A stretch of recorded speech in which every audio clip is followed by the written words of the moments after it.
함께 나눈 히브리서 11장 22절에 있는 말씀으로 사람을 품고 흐르는 꿈의 소유자 요셉, 이런 제목으로 은혜를 나누려고 합니다. 미국의 인권운동가였던 마틴 루터가 그의 연설 중에서 유망한 단어를 말했죠. I have a dream. 나는 꿈이 있습니다. 나는 꿈이 있습니다. 언젠가는 이 나라에 모든 사람들이 평등하게 사는 그날을 꿈꾸는, 그거를 바라봅니다. 그가 연설할 때 그동안 미국 사회에서 소외당하고 억압당했던 흑인들이 같이 동조하면서 희망을 품고 역경을 이기는 그러한 모습이 드러났거든요. I have a dream. 나는 꿈이 있습니다. 이 꿈이라는 게 참 신비한 거예요. 실제적으로 우리가 밤에 잘 때 꿈을 꾸잖아요. 근데 이 꿈이 아주 우리 뇌의 기능에 있어서 중요한 역할을 한대요. 꿈을 꾸지 않으면은 기억력이 쇠퇴되고 학습 능력이 둔화되어지고 뇌의 기능의 순발력이 떨어진다네요. 이 꿈을 통해서 창의력이 생겨지고 이 꿈을 통해서 그동안 스트레스 받았다든가 그동안 살면서 이렇게 눌렸던 이런 것들이 해소되어지는 그런 작용을 한대요. 이 꿈이라는 게 정말 소중하거든요. 이 믿음의 사람들에게 하나님께서 꿈을 주셔요. 이 꿈, 성경에서는 꿈을 묵시라 이렇게 얘기를 하거든요. 그래서 잠언서 28장에 보면 백성이 묵시가 없으면 방자히 행하거니와 할 때 그 묵시가 나와요. 묵시. 그 묵시를 영어 성경에서는 비전이라는 단어를 쓰거든요. 백성에게 비전이 없으면, 백성에게 묵시가 없으면 방자하게 행하느니라. 이 비전이라는 것은 하나님께서 그에게 이루고자 하는 거룩한 뜻도 되고 소망의 닷줄도 되어지거든요. 이게 없어버리면 방탕한다는 거예요. 지멋대로 지가 원하는 대로 막 살다가 방자하게 행해서 망한다는 거죠. 그래서 이 비전이 없는 백성은 망한다. 이렇게 해서 또 해석을 해요. 참 하나님께서 우리에게 꿈을 통해서 나에게 소망을 일깨워 주시고 내 가는 방향을 인도하시거든요. 성경 창세기 보니까 하나님께서 아브라함에게 하시는 말씀이 있어요. 내정 아브라함에게 내가 장차 하고자 하는 것을 어찌 숨기겠느냐. 그러면서 그 아브라함에게 장차 되어질 것을 알려주시거든요. 이게 꿈이에요. 이게 비전이에요. 또 시편에서는 하나님께서 사랑하는 자에게 잠을 주시는 자다 그랬거든요. 이 잠이라는 거 영어로 sleeping, 자는 거를 의미하죠. 물론 편안하게 잠을 자고 쉼을 쉴 수 있는 것도 되지만은 여기서 잠이라는 것은 또 다른 의미로는 우리에게 꿈을 주신다는 거예요. 내가 무능하고 내가 아무것도 할 수 없을 때 하나님께서 내게 꿈을 주셔서 나의 가치를 깨닫게 하고 나의 소망이 어디에 있는가를 알려주신다는 거죠. 오늘 우리가 함께 나누고자 하는 이 요셉이라는 분의 특징도 그거예요. 그에게 하나님께서 주시는 영롱한 꿈이 있었어요. 근데 이 요셉의 꿈이 꿈으로 끝나는 게 아니라 그 꿈이 실현되어지는 어떤 바탕이 있었는데 그 바탕은 사랑이 있었다는 거예요. 그의 꿈 속에 사랑이 배어 있어요. 그의 꿈에 사랑의 받침이 있어요.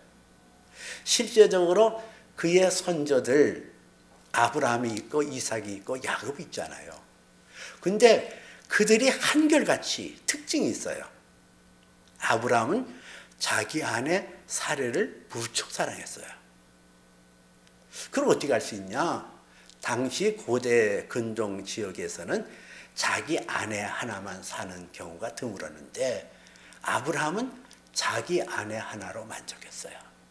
물론 나중에는 무슨 아내가 사레가 아이를 못 낳으니까 뭐 하가를 들여보내고 뭐 그런 경우는 있었습니다만은 어쨌든 아브라함은 끔찍히도 자기 아내 사라를 사랑했거든요. 또 이삭도 마찬가지예요. 이삭도 리브가라고 하는 그 아내를 평생 한 아내를 짝으로 삼아서 사랑했던 그런 모습을 띄었고, 야곱이라는 사람도 마찬가지. 야곱도 라헬을 사랑했어요. 그 사랑하는 라헬의 혈통을 통하여 요셉이 태어났잖아요. 그러니까 요셉에게는 그 선조로부터 물려받은 사랑이라는 그것이 바탕이 되어졌고, 그 바탕을 통하여 하나님께서 그에게 꿈을 주셨어요. 그 꿈은 두 가지예요. 하나는 그가 꿈을 꾸는데 11단의 곡식단이 자기를 향하여 절을 하는 꿈을 꿨고, 또 하나는 해와 달과 11별이 자기를 향하여 절하는 꿈을 꿨어요. 너무나 생생하고 너무나 분명하기 때문에 이것이 그냥 그의 마음을 지배하고 있는 거예요. 그 꿈에 하나님의 사랑이 그 꿈의 결부가 되어지고, 그 꿈이 그 안에서 꿈틀대고 살아있기 때문에 그 꿈을 통해서 역경을 이겨나가고 곤고를 이겨나가는 요셉의 행로를 우리는 성경을 통해서 알 수가 있거든요. 그 꿈을 꿀 때가 17살 때였어요. 17살 때는 아직 철이 덜 든 그런 상황 속에서 너무 흥분되니까 이 꿈을 발설하기 시작했거든요. 아버지 야곱에게 얘기했고, 그 형제들에게 형들이여 내 얘기를 들어오시옵소서. 내가 어젯밤에 꿈을 꿨는데 이런 꿈이 있었습니다. 저런 꿈이 있었습니다. 그렇게 막 자랑을 하는 거예요. 이 요셉이라는 사람이 사랑이 그 안에 머물렀다는 것을 어떻게 알 수 있냐? 사랑은 나눔에 있거든요. 이 사랑이라는 것은 내게 가지고 있는 좋은 것을 상대와 함께 누리고 상대와 함께 기뻐하는 게 그게 사랑 아니에요? 이 요셉은 그렇게 느꼈어요. 형들이 자기에게 꿈을 얘기하면 그 꿈을 통해서 야, 너 신비한 꿈을 꿨구나. 그래, 그 꿈대로 네가 정말 그렇게 존귀한 자로 세우겠다. 그럴 줄 알았단 말이에요. 근데 형들은 반응이 정반대예요. 이게 미워하는 거예요. 요셉의 꿈을 꾼 그 모습을 교만하다고 생각하는 거예요. 저놈이 꿈을 꾸고 우리의 지배자가 되려고 하냐. 근데 그 배경이 있어요. 그 야곱이라는 사람은 라헬을 첫눈에 반해서 그 라헬을 얻기 위해서 14년 라반의 삼촌 라반의 집에서 노동일을 하잖아요. 그래서 얻었던 그 라헬. 근데 그 야곱의 성향은 아주 에골스적인 거가 있는가 봐요. 그러니까 그 요셉을 사랑하게 되어진 게 라헬을 사랑했기 때문에, 더구나 이 라헬이라는 자기 아내가 베냐민이 낳을 때 아이를 낳다가 세상을 떠났잖아요. 그 세상을 떠난 시점이 야곱의 나이, 요셉의 나이가 6살 내지 7살 되어질 거예요. 그러니까 아버지 입장에서는 그러지 않아도 자기 아내를 잃었다는 상실감을 갖고 있고, 그 상실감이 그 아이를 바라볼 때 그 아이가 측은하게 여겨지고 불쌍히 여겨지니까 그 아이를 더욱 두둔하고 더욱 사랑하기 시작했단 말이에요. 그래서 채색 옷을 입혀주고 그를 가까이 두고 그와 친근하게 대해주고 위로해주고 다독거려주는 그 야곱의 모습을 볼 수가 있어요. 이 형의 눈들에서는 이 야곱을 편애하는 아버지가 불편했고, 그 불편한 아버지에 대한 반감이 요셉에게 드러났고, 저 요셉을 저걸 어떻게 처리하자 이렇게까지 나온 거예요. 그래서 도단에 그 양을 지기 위하여 형제들이 가서 있을 때에 요셉이 오니 그들이 공모하여 저놈을 죽이자.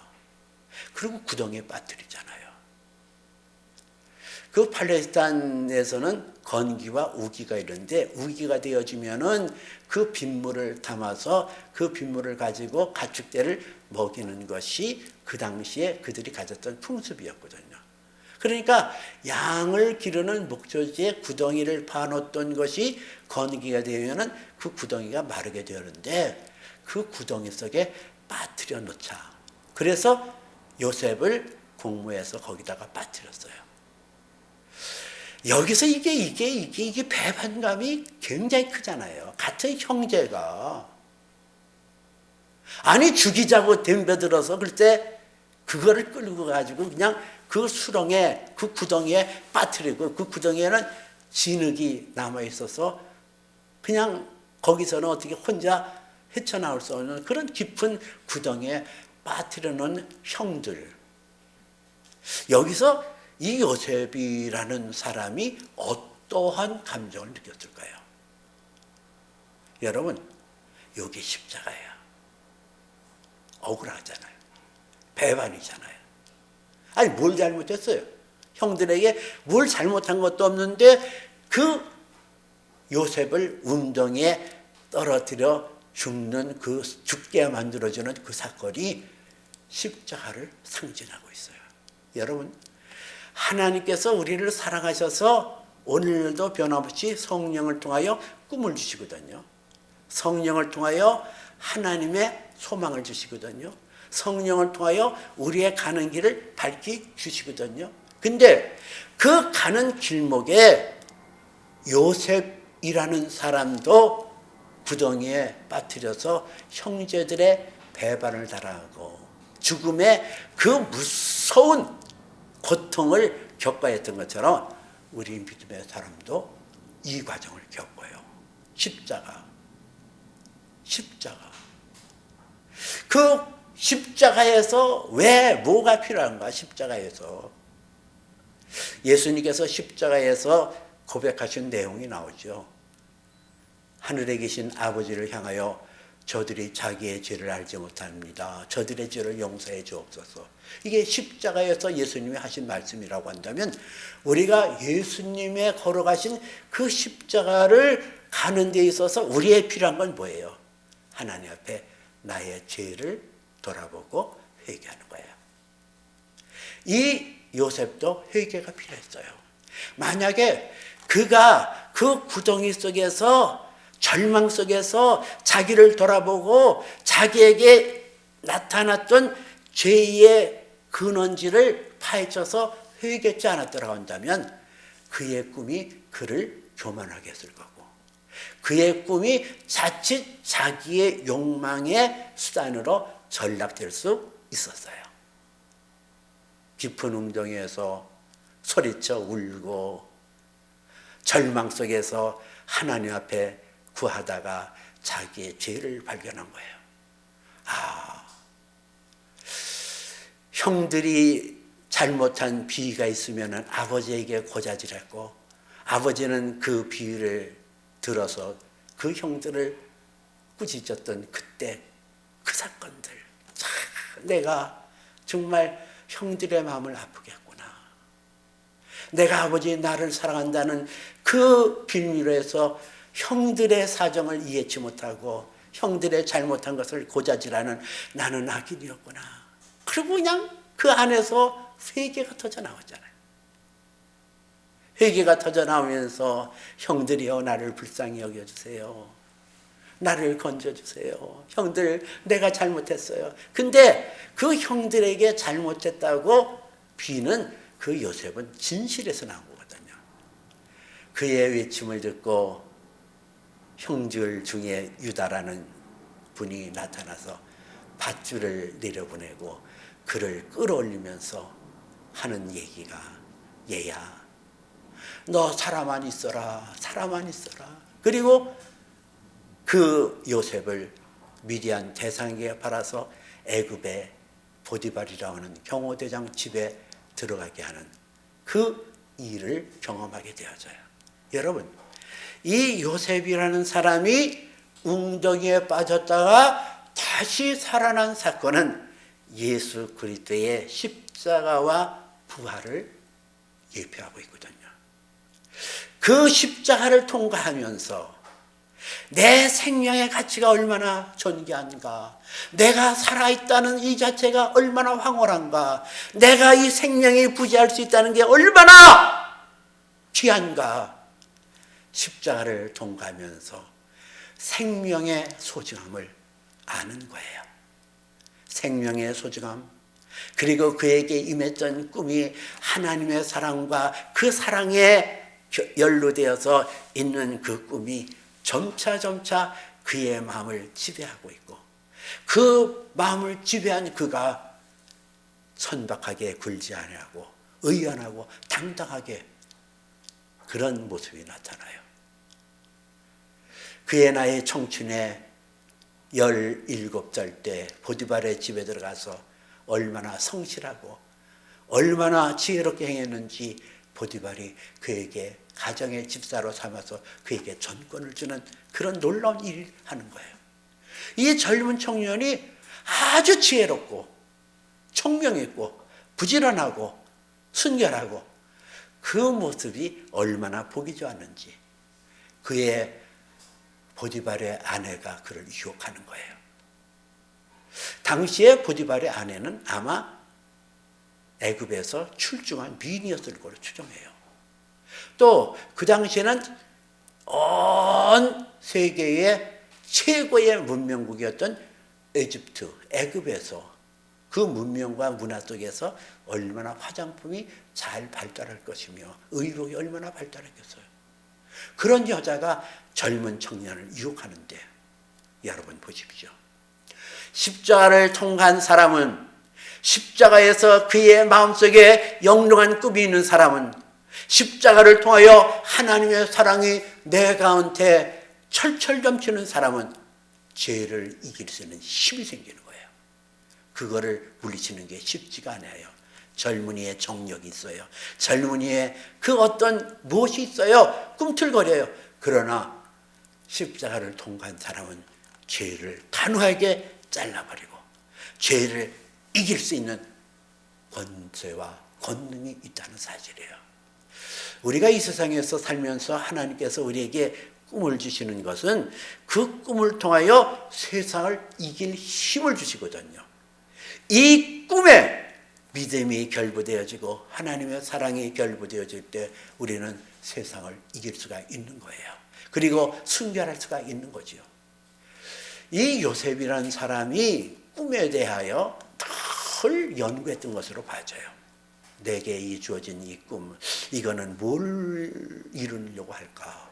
이 꿈의 의미가 뭔가? 그러니까 꿈 해석의 대가가 되어서 그 보디발의 집에 있는 중지인을 다루는 그런 감옥 속에서도 그가 집사로 있으면서 왕의 술 맡은 관원장과 또 떡 맡은 관원장의 꿈을 해석해주는 그런 것을 빌미로 해서 나중에는 애굽의 왕이었던 바로의 꿈을 해석해요. 7년 풍년과 7년 대풍년과 7년 대흉년이 일어날 것이다. 이걸 예고해요. 애굽의 왕 바로의 꿈을 해석한 거거든요. 그 꿈의 해석을 통하여 애굽의 총리로 등극한 이 요셉이라는 사람. 자, 보십시오. 하나님의 사랑이 담겨져 있는 꿈을 꾸는 요셉. 그리고 그 꿈을 향하여 그 꿈이 십자가라는 그 과정을 통하여 정련되고 세련되어졌던 그 요셉의 모습이 어떻게 나타나는가 보세요. 여러분, 요셉이 종으로 있었잖아요. 보디발의 집에서 종으로 있었고 또 감옥에서 있었고, 그러면 그 당시 최고의 문명을 자랑하는 애굽의 총리로 세움받는 데는 거기에 따른 어떤 품위도 있어야 되고 어떤 그 자질이 있어야 되는 거예요. 근데 그의 모습은 하나도 손색이 없는 애굽의 문명국가의 총리로서요, 그 자질이 충분히 갖춰져 있다는 거죠. 뭘 말할까요? 우리에게 꿈이 있으면, 우리에게 하나님의 사랑의 그 모습이 담겨져 있는 꿈이 있다고 한다면, 그 꿈은 세상을 이기고 세상에 휩쓸리지 아니하고 그 꿈이 세련되고 그 꿈이 나를 이끌어가는 것처럼 어떤 상황 속에서 어떤 여건 속에서도 나의 위치가 강건해지고 내 위치가 보배로운 존재로 세움을 받을 수 있음을 성경이 우리에게 말씀하고 있어요. 여러분, 요셉에게만 꿈을 준 게 아니에요. 오늘 저와 여러분에게도 예수 그리스도의 영 성령을 통하여 우리에게 꿈을 주셔요. 빌립보서 2장 13절 말씀에 너희 안에 행하시는 이는 하나님이시니 자기의 기뻐하신 뜻을 너에게 두고 너희로 소원을 갖고 행하게 하신다 그랬거든요. 너에게 꿈을 주셔요. 하나님의 성령의 터치, 성령이 내 안에 오시면 내 안에서 하나님께서 우리에게 성령을 통하여 가르쳐 주는 것이 있어요. God is love. 하나님은 사랑이시라. 성령께서 우리에게 마음을 터치하는 건 하나님의 사랑이라는 거예요. 여러분, 이 관문을 넘어야 되거든요. 이게 하나님의 사랑이야. 어떤 환경과 어떤 여건과 어떤 분위기 속에서도 이거는 사랑이야. 이거는 사랑이야. 십자가를 만나도 이거는 사랑이야. 수렁에 빠져도 이건 사랑이야. 웅덩이에 빠져도 이거는 사랑이야. 이게 성령의 터치라니까요. 여러분, 성령의 음성을 듣는 게 이것이 하나님의 사랑이라는 사실을 내가 인정할 때 나는 성령의 음성을 듣고 성령께서 우리에게 주시는 꿈의 대열에 동참할 수가 있어요. 이게 안 되면 우리가 신앙생활하면서 어디서 걸려 넘어지냐. 좋을 때는 사랑이라고 그래요. 화창할 때는 사랑이라고 그래요. 모든 것이 잘 될 때는 하나님의 사랑이야 이래요. 그러나 거꾸러지고 비틀어지고 낙심되어지고 절망하고 눌려지고 답답하면 이게 무슨 사랑이야 이래요. 이거를 뛰어넘어야 돼요. 이게 자기 부인이에요. 아무든지 나를 따르거든 자기를 부인하고 제 십자가를 지고 따를 것이니라 그랬잖아요. 이게 자기 부인이거든요. 이게 의지적으로 여러분 돼야 돼요. 이게 그런 환경 속에서, 어둠의 환경 속에서, 곤고한 환경 속에서도 하나님의 성령은 변함없이 얘야 여기에 사랑이 담겨있다. 밤하늘의 별들이 더 빛나는 것처럼 내가 이 어둠에서 하나님의 사랑을 발견해봐라. 그리고 성령은 계속 내게 말씀하시거든요. 이게 자기 부인이고 이것이 하나님 앞에 순종하는 거예요. 하나님의 성령의 음성을 듣고 내 마음속에 그래! 이것은 하나님의 사랑이야! 그 사랑이 내 가운데 흐를 때 그 사랑 속에 하나님께서는 성령을 통하여 꿈을 주시거든요. 그 성령을 통하여 꿈을 주시는데 그 꿈이 하나님 나라에 대한 소망이에요. 하나님 나라가 있음을 믿어지는 거예요. 그 나라에서 하나님께서 내게 준비하시고 예비하신 그 찬연하기 그지없는 그 꿈이 내 안에 들어차는 거예요. 내가 이 세상에 육으로 살지만은 내 영은 살아서 내가 가야 될 것이 있고 내가 있어야 될 것을 압니다 하는 그 고백이 나오는 거야. 오늘 22절에서도 이 요셉이라는 사람의 이야기가 이렇게 나타나요. 믿음으로 요셉은 임종시에 이스라엘 자손들이 떠날 것을 말하고 또 자기 뼈를 위하여 명하였으며 이러잖아요. 요셉의 꿈 안에 세상에 뿌리를 내리지 않아요. 그가 애굽의 총리가 되었어요. 그것도 보통 총리가 아니에요. 바로 왕이 하는 얘기가 있잖아요. 내가 지위로만 왕이라는 지위만 빼고 다른 모든 권세와 권한은 다 너에게 준다 그러잖아요. 그런 권한을 가졌던 사람이 요셉이에요. 그런데 그가 세계 최고의 문명과 문화를 자랑하는 큰 강국이었던 애굽의 뿌리를 내릴 수가 없었어요. 왜? 그의 꿈은 어디를 향해서 있어요? 영원한 천성, 하나님의 약속, 하나님께서 나를 부르신 목적, 여기에 자기의 소망이 담겨 있어요. 여기에 뿌리를 내릴 수가 없어요. 애굽이 나의 뿌리의 터전이 아니에요. 애굽이 하나님의 뜻을 실현하는 그 장소가 아니에요. 아무리 그것이 좋고 그것이 보배롭다 할지라도 거기서 떠나야 된다는 것이 애굽의 요셉의 믿음이에요.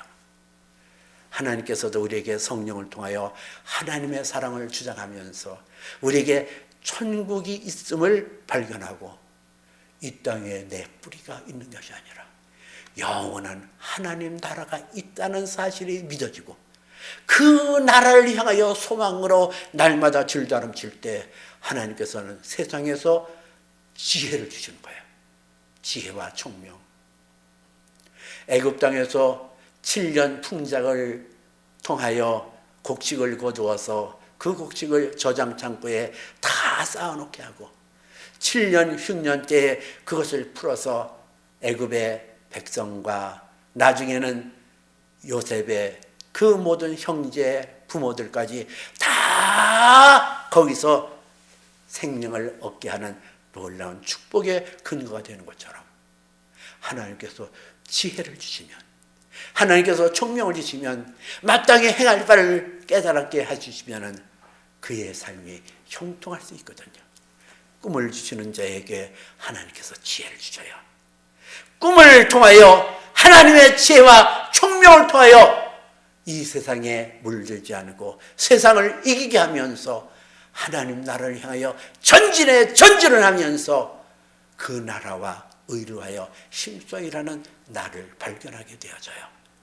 하나님의 사랑의 큰 흐름 속에서 꿈이 담겨져 있고 그 꿈에 이끌려갔던 요셉, 그 꿈이 꿈되게 하기 위하여 시련과 역경을 의연하게 이겨놨던 요셉의 믿음처럼 우리에게는 성령이 계셔요.